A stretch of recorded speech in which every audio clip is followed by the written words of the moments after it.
Bismillahirrahmanirrahim. Alhamdulillahirrabbilalamin. Wassalatu wassalamu ala rasulillah wa ala alihi wa ashabihi ajmain. Bapak dan ibu-ibu yang berhadir, barangkali sekedar mengingatkan bahwa kita telah berada dalam bulan Zulhijjah. Bulan Zulhijjah termasuk bulan haji. Bulan haji ada 3. Bulan Syawal, Zulqa'dah dan Zulhijjah. Di samping itu, di bulan Zulhijjah ada beberapa keistimewaan. Salah satunya yang disebut dengan Al-Ashru, hari yang ke-10. 10 hari awal di bulan Zulhijjah disebut dengan Al-Ashru.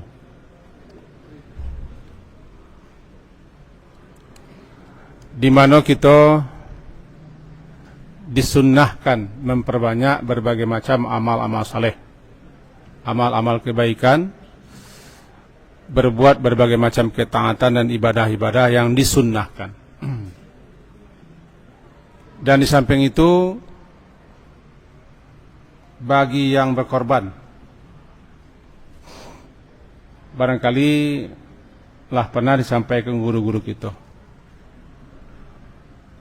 tapi kita ingatkan balik bahwa bagi siapa yang ikut berkorban apabila masuk Zulhijjah, dilarang memotong kuku, memotong rambut dan bulu-bulu di badan. Bahkan kata Imam Nawawi rahimahullah dalam kitab Syarah Sahih Muslim, termasuk semua bulu-bulu di badan, bulu ketiak, bulu dada, bulu kemaluan dan segala macam, dilarang para peserta korban untuk memotongnya. Bagaimana kalaulah terlanjur, tidak sadar terlanjur, kiranya terpotong kuku atau terpotong rambut atau bulu-bulu di badan, orang itu tidak dihukum, cuman diperintahkan untuknya beristighfar lantaran lalai. Sebab ulama pun berbeda pemahaman. Apakah memotong kuku ya rambut itu hukumnya haram atau makruh? Dalam mazhab Syafi'i disebutkan makruh, karahah tanzih. Suatu perbuatan yang dibenci, tidak disukai, lebih baik kita jauhi, kita hindari, supaya kita jangan terjerembab, terjerumus kepada larangan. Yang lain mengatakan haram. Maka itu perbedaan pendapat. Biasa para ulama kita berbeda dalam sisi pandang. Pernah kita dengar kaji dari guru dulu, yang dilarang itu memotong kuku binatang, yang dilarang itu memotong kuku hewan. Cuma pendapat itu sangat lemah. Untuk apa gunanya dipotong kuku kambing? Janggut kambing atau apa potong. Rupanya beliau pernah siko mengaji dulu.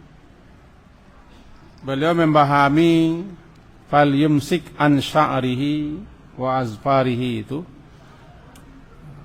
maka hendaklah dia menahan bulunya. Kata-kata sya'rihi bulunya atau rambutnya, nya pulangkan kepada hewan. Azfarihi kuku-kukunya, nya pulangkan ke hewan. Maka berarti maknanya idza ra'aitum hilala Dzulhijjah, apabila engkau telah melihat bulan Zulhijjah, wa arada ahadukum ayudhahi, dan salah seorang kamu hendak berkorban, fal yumsik, maka hendaklah dia tahan sya'rihi wa azfarihi, menahan diri daripada memotong rambut dan kukunya. Nya kuah. Kita lihat dalam syarahan hadis. Ini kata guru-guru aja, hadis itu dipahami sesuai dengan syarahannya. Jangan dipahami apa yang ada saja. Kadang-kadang perlu kita perhatikan marja' damirnya, kembali kata ganti itu. Tapi kalau kita pahami letter like bisa aman, bisa saja kedua-duanya. Nya kau bisa ke hewan, bisa ke orang. Maka pendapat yang paling banyak, pemahaman yang mayoritas dipahami kata-katanya, bulunya, rambutnya, nya peserta korban. Kuku-kukunya peserta korban. Sampai kapan? Sampai hewan disembelih. Lah disembelih hewan, silakan potong kuku. Andaikan besok kau bisa jadi ada kita yang Idul Adha di tanggal 28, bisa jadi tanggal 9. Bagi yang hari raya Idul Adha tanggal 8, nah korbannya kan bisa jadi di suatu tempat ditunda sampai hari Kamis. Maka pemotong kuku, rambut di badan segala macam ditunda loh sampai hewan disembelih. Karena pemotongan hewan korban itu berlaku sampai habis hari tasyrik. Bagaimana kalau hewan korban kita ke dioper ke negeri lain, ke tempat lain, sementara kita tidak menyaksikan dan tidak melihat? Kalau zaman kini gampang saja, kan ada HP. Maka kita minta kepada orang sana kapan atau bila disembelih korban wak di situ. Hari itu Pak, kira-kira jam berapa? Jam sekian Pak. Nah, tang hari beko potong kuku leh, kan masalah. Itu satu. Apa hikmahnya? Apa rahasianya? Kalau ulama-ulama menyebutkan ada sekian rahasia, tapi tidak hadis. Di antara rahasia kata beliau-beliau atau di antara hikmah-hikmah kenapa kita tidak memotong kuku, ya macam-macam lah. Membebaskan diri dari neraka supaya kuku kita, bulu-bulu kita jangan terpanggang di api neraka, atau menyamakan kita dengan jamaah haji yang sedang haji. Itu semuanya kan hikmah yang bisa dicari, tetapi Nabi tidak ada nyebut. Itu satu yang kita kenakan. Dan kedua, semenjak 1 Zulhijjah sampai tanggal 10 disebut dengan Al-Ashru, hari-hari yang 10. Termasuk nanti ke dalam hari-hari yang 10 itu sampai Idul Adha. Disunnahkan, disukai kita memperbanyak amal saleh, amal ibadah, sedekah, tilawah Quran, doa, zikir, bahkan salat-salat sunat. Bukan memperbanyak, salat-salat sunat adalah disunnahkan kita kerjakan, kita ketikatkan mutunya. Membantu menolong, termasuk puasa sunat. Beredar pemahaman di tengah masyarakat namanya puasa dan 10. Hari pertama sekian fadilahnya, hari kedua sekian fadilahnya, hari ketiga sekian fadilah, sampai sekian. Para ulama-ulama ahli hadis yang pakar-pakar di bidang hadis, sebagaimana kita pelajari dan kita baca, menyatakan menentukan di hari pertama sekian fadilahnya, hari sekian kedua sekian fadilahnya, hadisnya banyak alimah. Maka yang benar, silakan siapa ingin puasa silakan puasa, barakallah. Kalau tidak bisa, jangan sampai tidak puasa tanggal 9. Jangan sampai tidak puasa tanggal 9 puasa Arafah.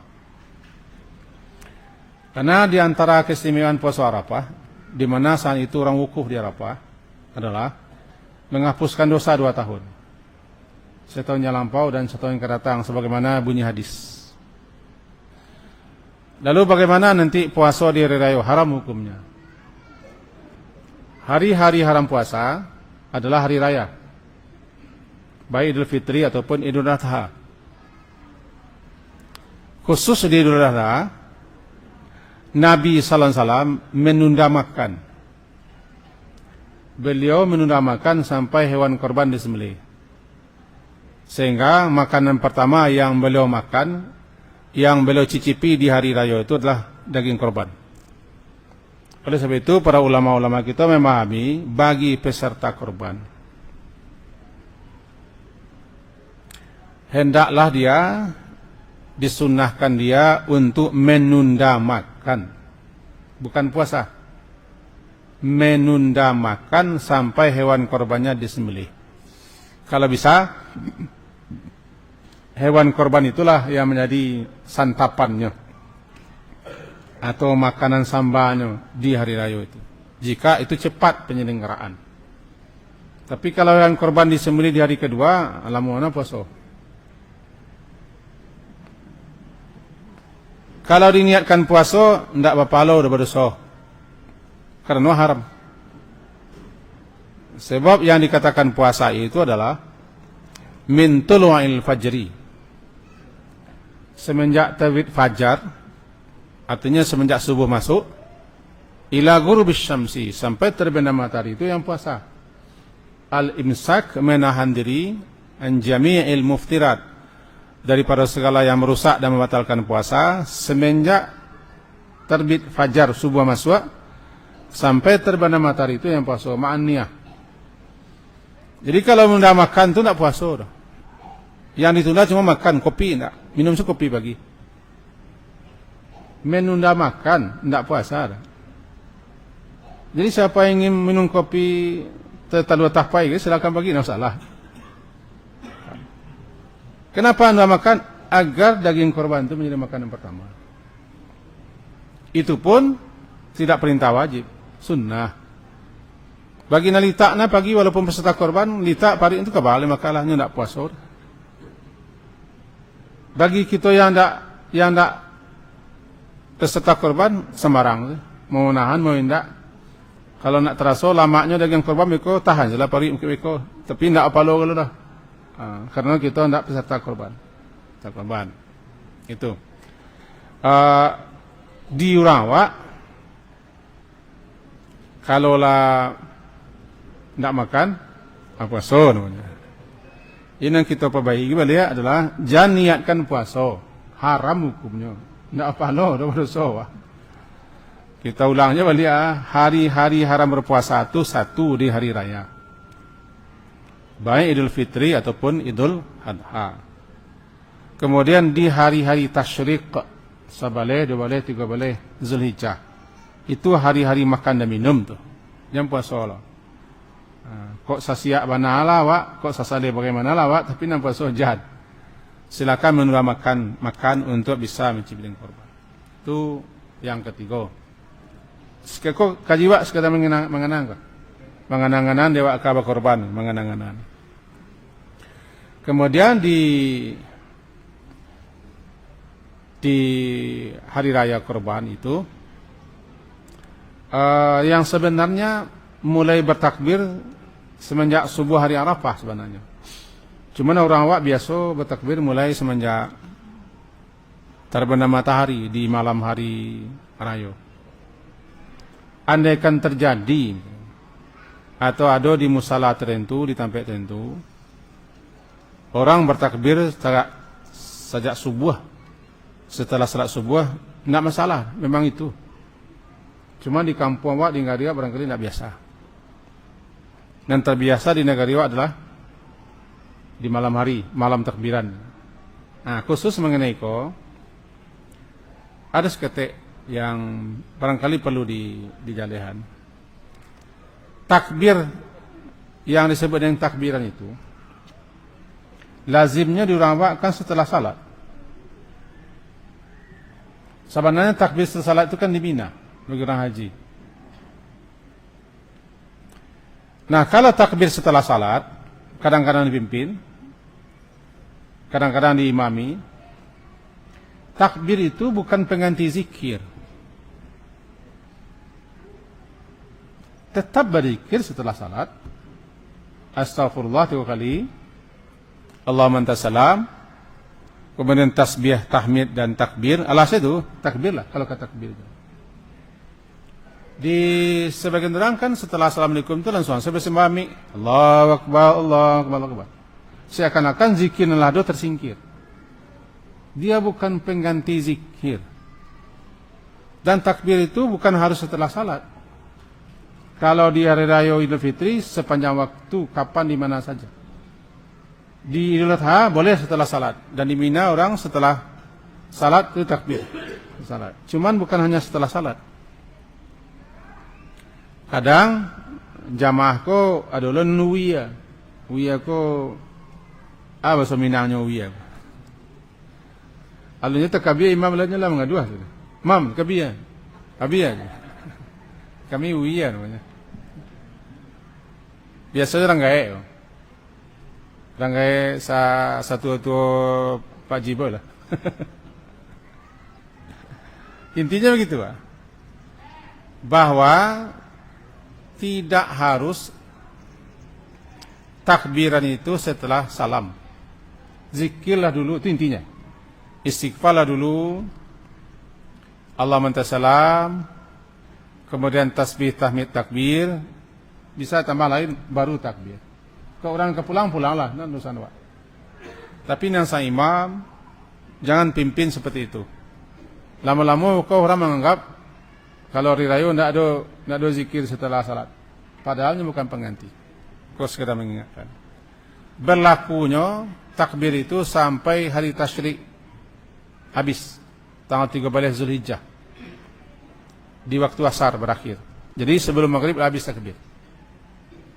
Di tempat tertentu, kau namanya tagiyah. Tagiyah kau hobi. Di hari raya Idul Fitri, barangkali dia candu takbir sampai sore masih takbir orang. Sebenarnya di hari raya Idul Fitri takbir itu kan sampai khutbah. Berlaku semenjak terbenam matahari akhir Ramadan. Bertakbir itu kapan dan di mana saja. Kemudian setelah tiba di lapangan atau di masjid, lalu salat berakhir takbir. Luar ndak leh, asar ndak leh. Cuma ada nan candu. Candu ku agak tagih bahasanya. Perintahnya lah habis, sunnahnya lah selesai. Tapi bagi nan candu tu kabajo lah.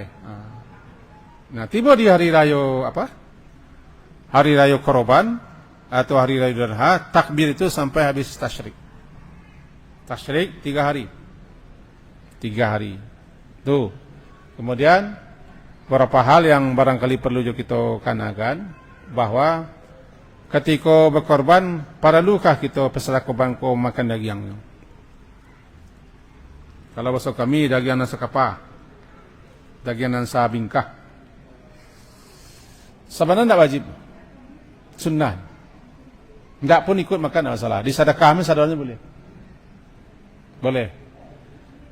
Lalu bara jatah wak sebenarnya. Dek kita kau bersama-sama.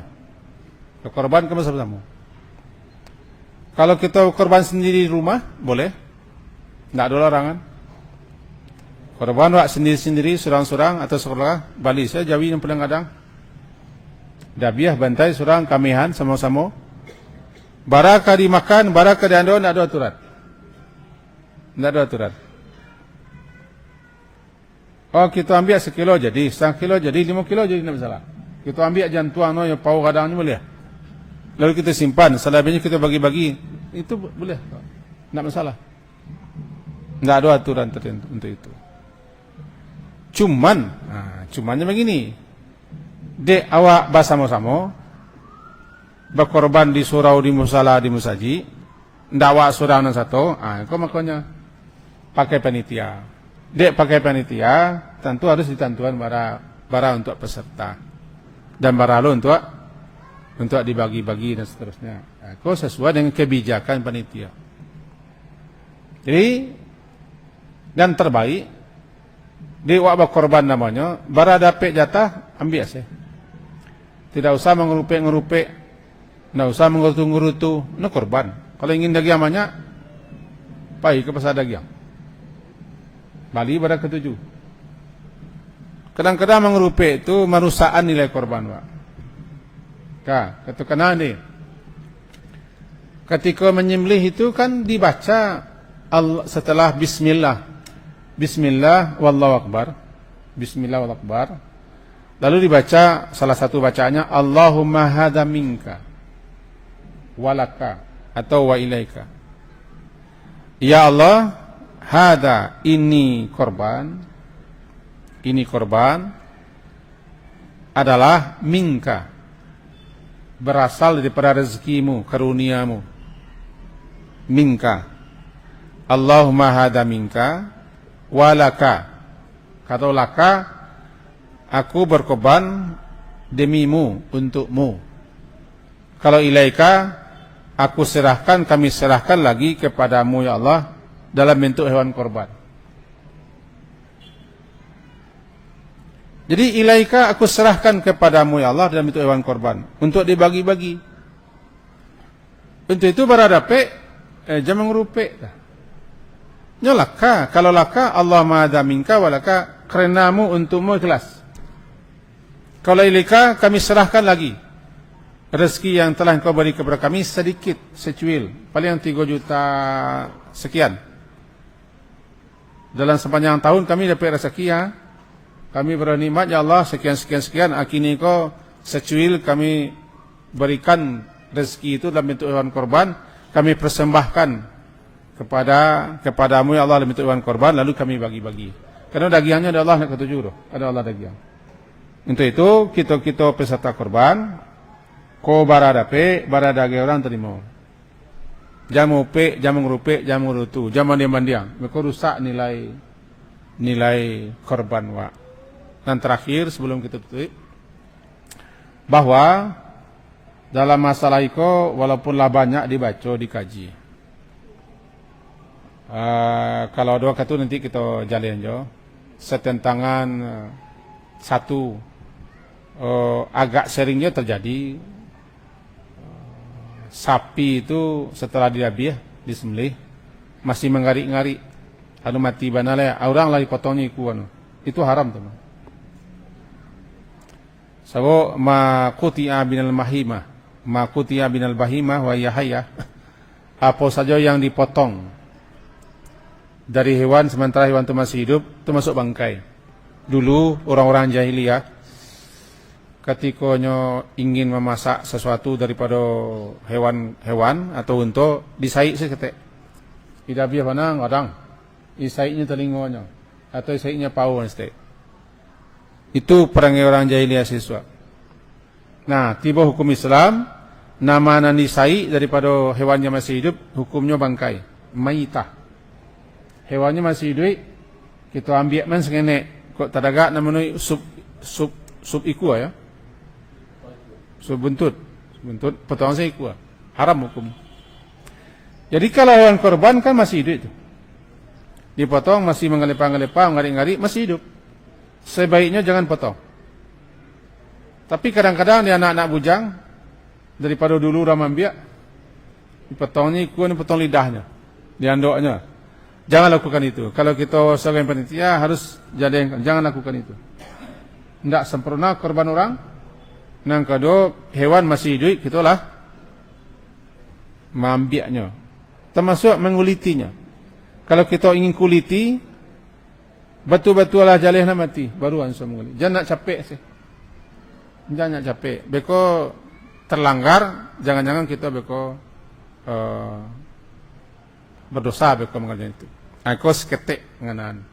Masalah kuli, masalah upah. Lah selesai di guru-guru kita mengajinya barangkali nak kamu kaji lah nanti kalau ada katu ya asal kita sampai singgung seketik masalah solusi yang terbaik untuk pekerja, solusi terbaik misalnya untuk kulit dan balo nanti masalah-masalah menjual-jual aku. Jadi kalau ada katu nanti kita singgung sangin mengenang-enang. Dan jadi zuhur kini sampai situ dulu yang bisa kita sampaikan. Mudah-mudahan bermanfaat sekedar untuk mengenang-enang. Semoga ada faedahnya untuk kita bersama. Diakhiri subhanakallahumma bihamdika asyhadu an la ilaha illa anta astaghfiruka wa atubu ilaik. Wassallallahu Muhammadin wa ala alihi wa ashabihi jama'in. Alhamdulillah. Assalamualaikum warahmatullahi wabarakatuh.